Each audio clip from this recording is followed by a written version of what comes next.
Iran और America के बीच परमाणु डील जल्द हो सकती है, लेकिन ऐसी खबरों ने अब इजराइल को बहुत ज्यादा डरा दिया है। इजराइल एटमी डील की कई शर्तें जानने के बाद अब भड़क उठा है। नेतन्याहू चाहते हैं कि ईरान के परमाणु कार्यक्रम पूरी तरह से बंद कर दिए जाएं, जबकि ट्रंप की तरफ से उल्टा सिग्नल मिलने लगा है और इसी वजह से युद्ध में अब नेतन्याहू अपना गाजी उतारने को तैयार हैं।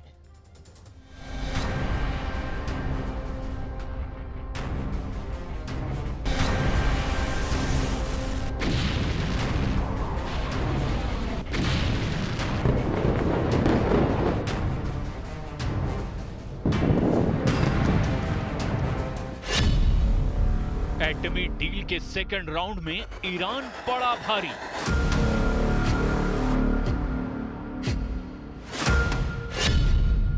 ट्रंप से अपनी शर्तों पर एटमी डील करेंगे खामनेई।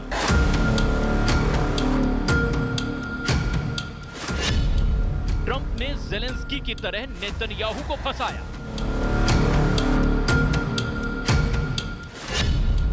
तीसरे राउंड से पहले इजराइल जला डालेगा ईरान।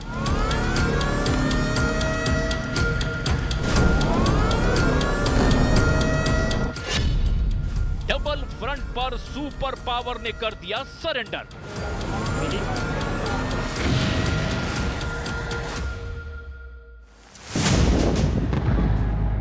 हूथी पर बम बरस रहा है। यमन जल रहा है। लाल सागर पर मंडराते जंगी जेटों से मिसाइलें बरस रही हैं। फाइटर ड्रोन से अंधाधुंध रॉकेट फट रहे हैं।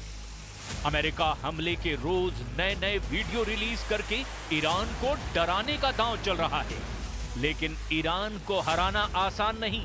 ईरान किसी से भी कम नहीं, और अब तो इसे ट्रंप ने भी मान लिया है। ट्रंप ने ईरान को डराने की जितनी भी कोशिशें की, उसका कोई फायदा नहीं हुआ। ईरान ने ट्रंप से एटमी डील की टेबल पर बराबर की टक्कर दी। अब तक के 2 राउंड में ईरान ने अमेरिका से अपनी बातें मनवा ली। सुपर पावर से ईरान फायदे की डील फाइनल करने वाला है।